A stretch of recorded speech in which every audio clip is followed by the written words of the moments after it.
Hi again, Swami. Hello. How are you? Good, thank you. That's good. You wanted to talk about breath for meditation or meditating. So when I did a little bit of research, I've just found it's such a great topic to discuss and research, and there's so many opinions out there on the correct way to meditate and to breathe. So hopefully we can clear this up once and for all, especially through your lineage. So let me ask you the first question. How does your lineage do this and why? What is so important about the breath and meditating? The breath we call acacia. That's acacia. The breath is you can't see it. You can feel it. And they say that riding the breath rides universal consciousness and enlightenment. Oh, wow. Yeah, so for us, it's just a matter in our lineage. It's not quite the way I taught. I taught slowly get there. Not do it now, and you meditate for 20 hours. So what you have to do when you meditate is to realise how come you're doing it? Why? So I've got a book here which I wrote, Origins and Practice of Meditation. Oh, beautiful. Which has got a lot of things in it, like the meditation of healing, the meditation of, I can't remember now, but there's quite a lot of different meditations. And why you want to meditate is what you've got to ask yourself first. Do you want transcendental that will cause a self-realization? Or do you want to, because I've got cancer, I need to meditate on that to see if I can at least diminish the problem, if not wipe it away. And I did have cancer and I did try it and it works. Or do you want to meditate just to ground yourself? Then it will be a meditation which I would call an outward meditation where your eyes are open and you walk. Or you swim. You understand? So it's you have to work out what you want. And so it's not just sitting in a room, closing your eyes and sitting in a certain position and then doing that for an hour and thinking I've meditated. You've got to understand what you want first and then work towards that. And meditation for some might not be eyes closed. That might be, as you say, having a swim, walking in the forest or whatever it may be. And is it something you come into yourself with, or is it something when you're meditating you're searching for? I think you're searching for something. Yeah. Am I searching for healing? Am I searching to be grounded? Am I searching because I'm grief-stricken? Because I've lost a loved one. Why am I meditating? Why am I trying to do this? And it's really interesting because people meditate and they tell me the most extraordinary things. I meditated and I was on a white seagull and I floated out into the rainbows. Oh, for heaven's sake. This is the lower mind trying to say, no. This is better. You're better than that. Because what you have to do actually if you want transcendental meditation is go past the body. That's what I was going to ask, based on people that want to be self-realised. Like, I think that's a separate journey in itself, that they may not be at that level, but they think, I'm meditating, and someone's told me I need to meditate 20 minutes a day and I'm going to be self-realised. Yeah. I think that's so far away from the true meaning of all that. Yes. So how do you steer these people in the right direction in that area? Because people then all of a sudden they've done it for 5 minutes and now they're self-realised because that's what they think they are. Absolutely. And then they live this life that they've lived for so many years that have been chaos, but they believe they're self-realised. That's right. So how do you suggest to them to, and I'll put it bluntly, get over themselves and really learn to meditate and practice the way they need to? Maybe they don't want to get over themselves. That was a thought. So next question. So what makes your lineage the correct way, and why does it make it the correct way? I don't know if my lineage makes it the correct way. It is,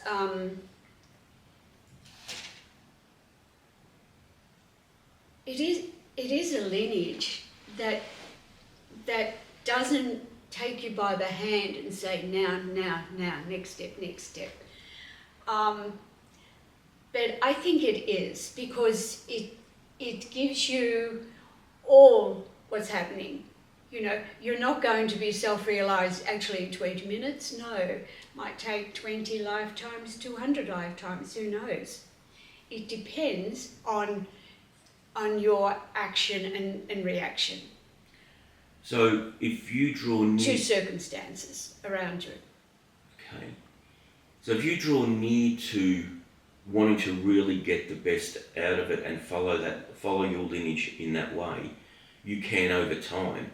But it's more a practice. You really must practice. You have to, day and night. Your mind has to be connected. It has to be corrected, because you're going to go off on a tangent, aren't you?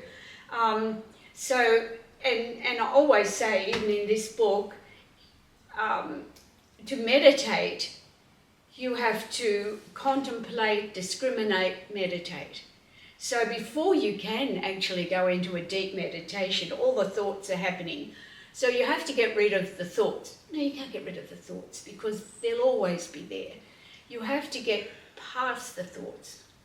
That's a good way of looking at it. Yeah, I always get past them. So you can, if you like, you can spend the first few minutes saying, I don't like that thought, that's irrelevant, that was no good. And then you work your way through this, what I call the forest of thoughts, and you come to a clearing, and now you're entering the silence.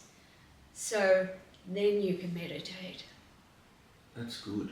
So in a 24-hour clock then, Swami, is it particular the best times to meditate energetically, or is it more of a, no, I've got 2 o'clock in the afternoon before I pick up my kids, or 6 o'clock in the morning before the family wake up?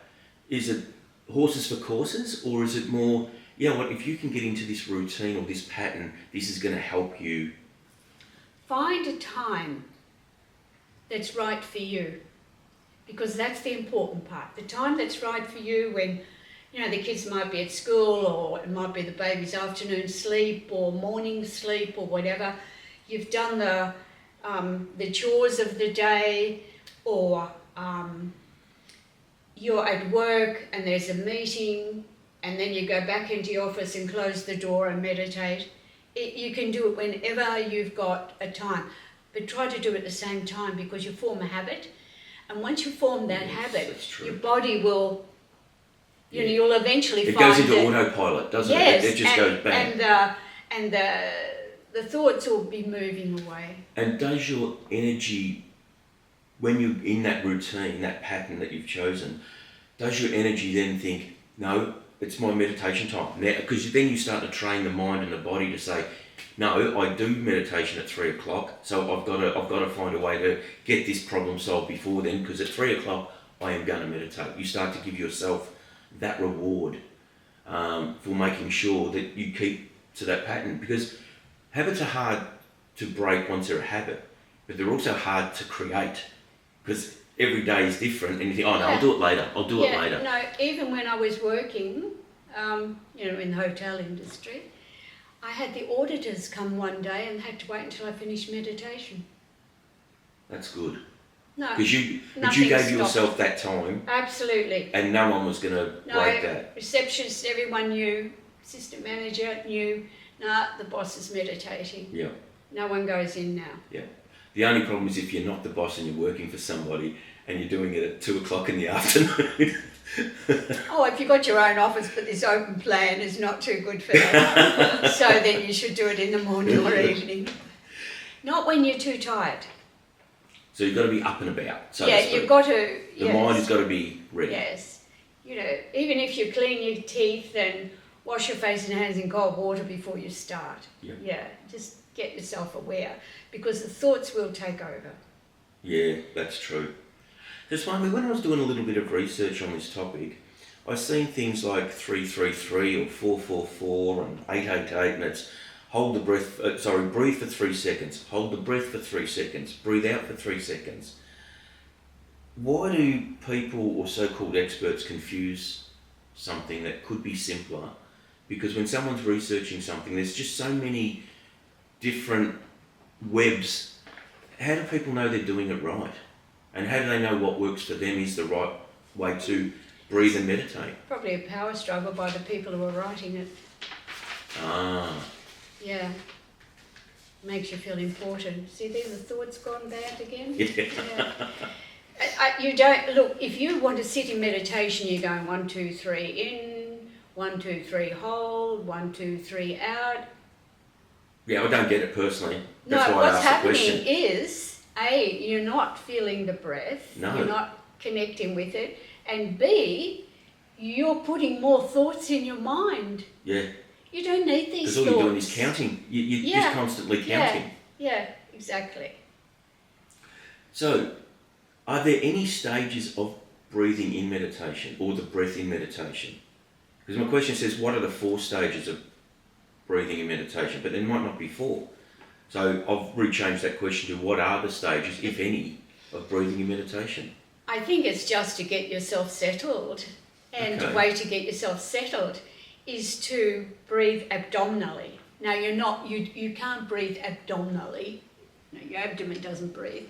But what that if you're using that abdominal muscle, it works on the lower part of the lungs, which all the toxins sort of sit there. So really, you have to put your index finger and thumb together, like that, so that you're breathing abdominally. And what this does, it slows down the body, and you don't have to do anything else. You just got your index finger and thumb together. There's ways of using your hands to breathe. So there's 1, there's 2, and there's 3. But you don't need that. Just put the index finger and thumb together. That's what is necessary. Not put your hands up or put your hands like this or like this. No. Just index finger and thumb together. It will relax you. If you put your palms down, you're a bit stressed. If you put them up, you're sort of relaxed, but your spine is straight. That's what's required. So the index finger and the thumb, just start your breathing. If you don't have a mantra or something, just listen to the breath. Just allow the thoughts to go and get to your silence place and begin to meditate.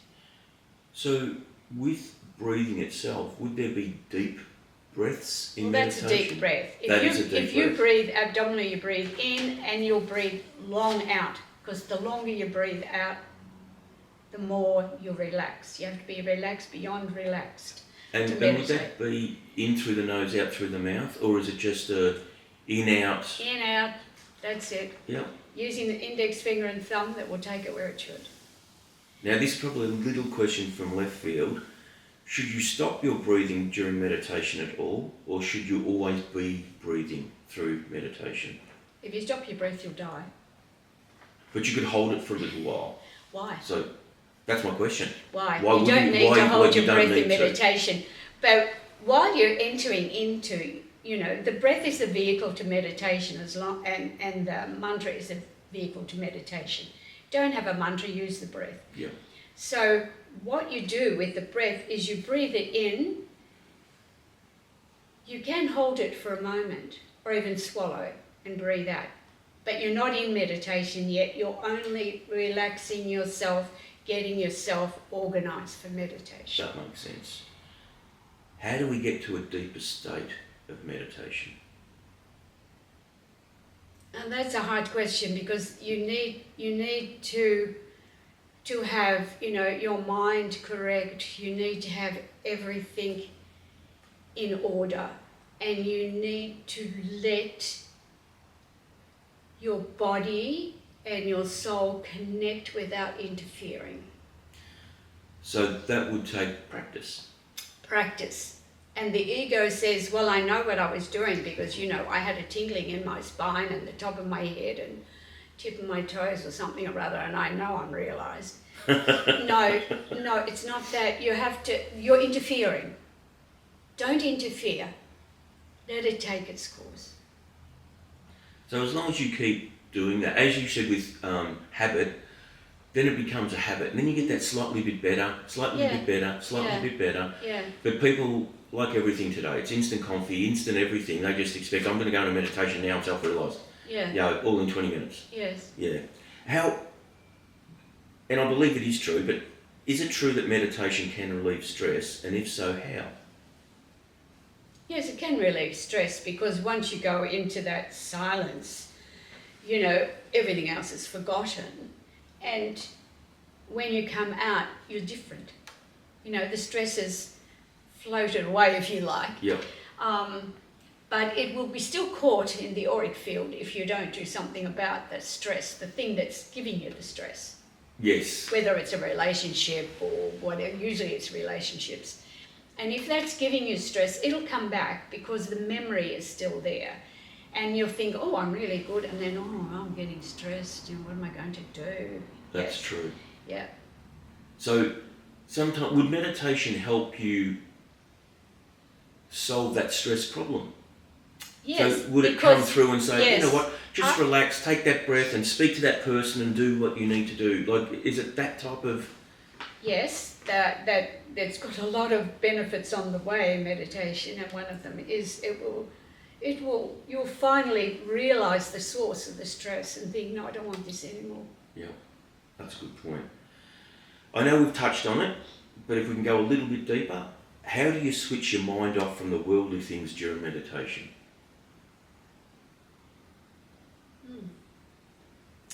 Nothing you can do about it, is there? So once again, it comes back to practice, just getting into that habit and practice, routine of spending time. You have to think, it's my time. The world around can crumble, but it's my time. I need to meditate. So is there any, how can I put this? Is there any kind of proven thing that after 10 minutes you get into a deeper meditation? Because my question is, how long should you meditate for you to go into that deeper state? Because I know you probably flick a switch and you could get there really quickly. But let's work on the person that realises they need to meditate and learn, and they're just starting to learn how to. How long should they start to do that for? As long as you feel like it, I think. It should be, a minute for every hour of the day. So 24 minutes you should meditate daily. But I think it'd take you 23 3/4 to actually get into something. So it's up to you, really. Yeah. So do people, and this is an off thing, do people when they're trying to meditate think, oh, well, I've done it for 20 minutes, but their mind has just raced everywhere. They have really not done anything. No, but they've they just been sell daydreaming. themselves. Yeah, they sell themselves the idea that I've just meditated. That's right. Gee. Meditation, is it good no matter what religious belief you have? Absolutely. Why? Because, God is not actually one religion.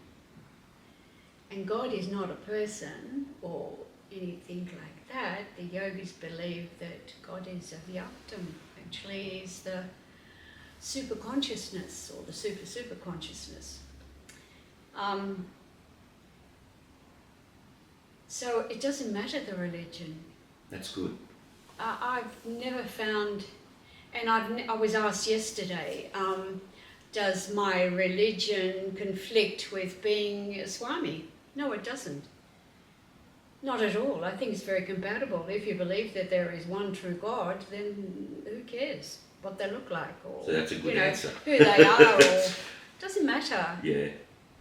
Although I know someone years ago who told me they were fine because they meditated on a rock.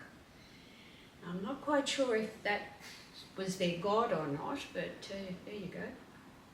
That's Because God a little different. Yeah, the Godhead is actually beyond all of that. Yeah. We just give it the name God because that's an easy name to remember. So I remember you talking about the mantra and how important it was. So in meditation, could they use their mantra? Absolutely. you can use that as the vehicle to meditation. You don't need to repeat it hundreds of times, or it just needs to get you there. Yep. You can ride it. And for memory, last time we spoke about the mantra, you talked about, was it Soham? That's that could right. be the words you could use? Yes. That's good. What is a grounding meditation? What does this mean? I don't know. No? I would say that was an outward meditation, like going for a swim, or, walking in the barefoot in grass is a fantastic way to meditate. Then you can repeat your mantra or listen to your breath. Yeah. And be silent, not with the earphones in and the phone, ringing. We have to have then complete silence. So try to practice that silence as well. Absolutely. That's good. That's good. Now, I know there'll be questions that are probably repeated over this podcast, but sometimes I feel that people might not hear it the first time, but it might register with the questions you've answered beforehand, that the penny may drop for some people. So I'll just bore you and repeat some of the questions anyway. So, for one, what are the benefits of meditation and breathing and the breath? Well, if you don't breathe, you die. As I said before, so that's really important. But the way to breathe. A lot of people breathe, very high and practically hyperventilate, and that's not good. But just a slow, deep breath. It helps to keep you solid. You can't be what we call vata, airy all the time. You have to keep your 2 feet on the ground. This life that you got now, you have to live to the best of your ability. Can't waste a day, an hour, a minute. It's so important, this life. You'll never have it again. You will have another lifetime, depends, but you will not have this lifetime and these chances. So take the chances now. That's good advice, actually. What are the benefits of the breath in meditation? And I want to kind of dig to a state where people, if they have got all these thoughts going in their head, then getting back to that breath might just calm them a bit. Sometimes if, in the early days when my mind was pretty active, I would use the outward breath to push them away. So I would breathe in, and then as I was breathing out, I'd push the thoughts away. And it for me, it worked really well. Yes. That's good. Yeah. That gives people an opportunity to move a bit of energy. Can you lower blood pressure through meditating? Yeah, you can balance it. So, me being... Don't throw your tablets away. No, but that's my question. It helps to keep you there. But why, and that's my question, Swami, why wouldn't a doctor say, you know what, before we go on this medication, this is what I want you to practice for a month, and let's come back and see what levels you're at. Why wouldn't they suggest that? And I know I can go into the pharmaceutical world and all that, but I won't. I'll just touch on... The doctors that I used to work with years ago, they did teach what I taught. They did, carry it through, teach people how to meditate and how to breathe. Once again, is there a time thing or trying to get into a deep state of meditation? Is it if you focus on something like your breath for 20 minutes, 10 minutes, can that help get you to that state? Because I think a lot of people are going to struggle at the getting rid of their thoughts to start with. Because I think that just bombards everyone's mind. That's why I think people are stressed, probably not for the reasons they could be or should be, but it does create stress. So by not being able to listen to your voice and kind of be in a relaxed moment, I find it would be hard for people. And I'm guilty of it myself. My mind does not switch off. I know. So for meditating for me, that's something that's been a battle. And I've found that, well, for me it's probably a little different. I enjoy what I do, so that is for me a form of meditation. But sometimes I need to stop and smell the roses, and I'm still struggling to do that, even at my young age. What is a guided meditation? I think I've got a CD or something where I've given a guided meditation where I've got you to relax and go through the body and then the mind and then into meditation. Is that the one where you go through each part of the body and you ask it to relax? Yeah. Because this helps people in the beginning. You know, and then some people say, oh, I'd rather lie down. Well, you'll go to sleep and your mind will take over. So, you know, all through, how many, 57 years that I've been doing this, that's a long time, 57 years, I've tried to teach people gently how to get there, not push. So you haven't got the sledgehammer out and said, this is the way. So that CD really can help you. Silly question, Swami. Breathing's a fundamental part of life. So do you think we never learnt to breathe properly when we were kids? So it becomes a stress breath, or it becomes a, you know, or, you know, when we learned how to, you know, when we learn exercises, like I knew being a runner in my younger years, it was you'd breathe in through the nose, out through the mouth when you were running, and then you'd get into a rhythm and then you'd be fine. You see a lot of people that have got their mouth open running and they're breathing, and it just dries their mouth up so quickly that all of a sudden they're looking for water that doesn't come for another 5 kilometres. So if you were a young mum now and you had a 4-year-old or you had a 2-year-old or whatever, would you try to teach them a form of meditation even as a child? I did. My kids like to copy me, but I taught them. If they asked a question, I told them. So all my children can, you know, if they're too stressed, if they want to listen, they will. But years ago, I had one instructor who was a teacher, and she told me that they had a lot of children who were really hyperactive and naughty and bullies and in the school that she was teaching. So I taught her a breath for these children. I said, what's happening? These children are breathing too shallow, just here in the top part of their lungs. They're not breathing as they were born to. They breathe. You watch a baby and their abdomen goes in and out when they breathe. Yeah. But they've forgotten that it's all here and it's making them hyperactive. So I taught her the breath, and she got all, the education department said it was a good idea, and they got all these kids together in one class and they actually taught them the breath. And as the kids might stop bullying or doing something like this, they got a pair of meditation slippers. I think my mother knitted them or something. So the kids loved it. And they all calmed down. And it was, I think she's retired now, but it was something that I keep saying, if it's hyperactive, there's a reason. Yeah.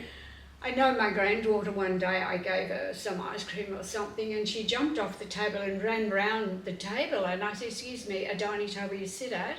Oh, she said, I can't, I'm hyperactive. I said, why? She said, no, you give me sugar now, it's all too much for me. I said, don't be ridiculous, sit down at the table. She said, oh, all right. Sat down. You know, I mean, mothers can also go the other way. Oh, don't give the baby sugar, it's goodness me. Because they've probably been told you'll be hyperactive if you have that ice cream or that chocolate or whatever. So all of a sudden they eat it and that's their first reaction. Oh yes, we've got to be hyperactive. Yeah. Mum wants that. So Swami, can you please explain the significance of the breath in meditation? Do you bring the breath right down to the base? And if so, how do you do that? You do it with the power of your mind. Now, people are telling me, oh no, I breathe in through the top of my head. Nobody breathes through the top of their head. The way to meditate is to breathe in and follow the breath. Now you're doing abdominal breathing, so it's going to go low, isn't it? So you breathe in, it's all going in and out through the nose. You take your mind with the breath down to what we call the Muladhara chakra or the base chakra, because if the base chakra is not perfect. I mean, it is, all chakras are immature. Yeah. When they have to become mature. And you have to bring that down to where the base of the spine is for the Kundalini. Now, the Kundalini is the life force of the soul. And it's the soul who will benefit from meditation. Your life will benefit, but the soul more. So what you have to do is wake the soul up. Now, waking the soul up, I've given a lecture on cosmology. When Prakriti hits, Akasha hits Prakriti, the hit, and it's awakened something. Then you have, this sort of Vayu and gaseous matters, and you have the beginning of the world, so to speak. Yes. But in yoga, we can take that personally and have that. So the soul enters through the Brahmanadi, which is in the top of the head here, and it sits, but it puts a lot of energy into certain chakras. So a lot of energy will go into the Muladhara, into the heart, and then it spreads the energy out from these chakras further down to the base of the feet, tips of the fingers, etc. So what you have to do, and the Muladhara chakra, it's now in Chinese medicine, it's the source of ancestral energy. In yoga, we say it brought you into the world to be exactly where you should be at that point in time, to the parents that you have, to the situations that are happening. That's the Muladhara chakra at that base of the spine. Now, chakras are not sitting in the spine. Chakras are a little bit outside, but this far it starts, back and front.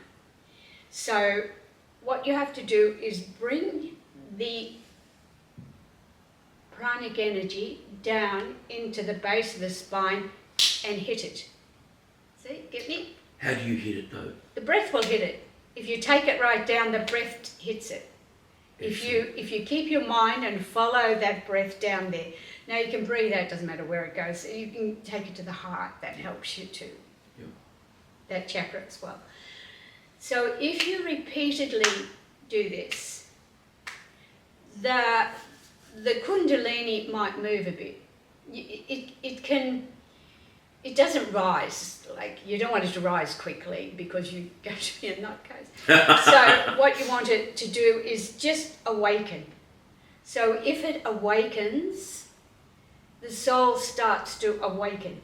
Because yogis say the soul is dormant, it's just in the body and it can't do anything because, Joe Bloggs wants to do this, but his soul doesn't want to do it, but the soul can't get through because there's so much conditioning, there's so much negative energy around that the soul can't get through. Yep. So what happens is this keeps hitting, and all of a sudden, don't know how long it's going to take, it awakens. And that's when you think, I'm having a good day today, or my life is changing, or I'm looking different in the mirror. A lady will say, men too will say, I look better in the mirror. I might even be losing weight and slimming down. I'm not eating so much chocolate as I used to. These are little things, Yep. but they mean the soul is wakening up and it's going to take over. So you feel it in your soul? And You don't feel the soul. Sorry, do you feel it in... Your world around you. Okay, so, but where's when it's working inside and you're meditating, Yeah. where is it that you feel at first that, I think there's, I'm looking forward to getting out there because you feel there is a change and you feel that... Well, if you feel there's a change, There'll lost be a change. it. Oh, you've lost it? Yeah, Okay. because you've interfered with the meditation. Ah. You see, you that's can't what interfere with it. Yep. You have to let it go. So But you have to ego step can jump back. in there sometimes too. Oh, the ego is saying, no, look, oh, no. Now you know that you're going out tonight, so you can't really meditate too long. You know what I mean? Yeah, yeah. So it happens, and you think, but 20 minutes, that's enough. Yeah. So on that, is there an energy source? Is there an energy source in the base of the spine to bring the breath into meditation? No, the breath will go where it wants. I'm not saying the breath. You breathe out, but the energy that's left behind, Yes. it will go where it needs to go. Yeah. Yeah. And you have to realise that, no, it's not going to go on the top of the head. What is the significance of consciously connecting with the breath? Because universal consciousness is within the vibration of the breath. What are the various breath practices that you teach? Well, the one that I just mentioned before, Yep. if you're wanting the meditation. But I think there are a lot of breathing practices that you can have. But I think if you're looking for meditation, that long, slow breath, or you can, if you really can't get yourself balanced to do it and you're getting frustrated, alternate nostril breathing. That's when you put your index finger here in the centre of the eyes. You close one off and you breathe in. You close it, you hold the breath for a moment and you breathe out. You don't have to count, but just try to breathe out twice as long. And then you breathe in that side and out that side. I haven't done it for a long time for meditation. But if I'm a little bit stressed or unwell, I will just try to bring myself back to a balance. Yeah, and that will do it. Excellent. That was my last question. Is the practice of alternative nostril breathing a good practice before going into meditation? It certainly is. That's good. Have you got anything you'd like to add, Swami? Because I've got one final question for you. No. Could you show us on camera how you would prepare for a meditation? Yes. It's very easy. I do it the same as I tell everyone else to do. Make sure my back is straight. I put my index finger and thumb together, close my eyes, begin the breathing.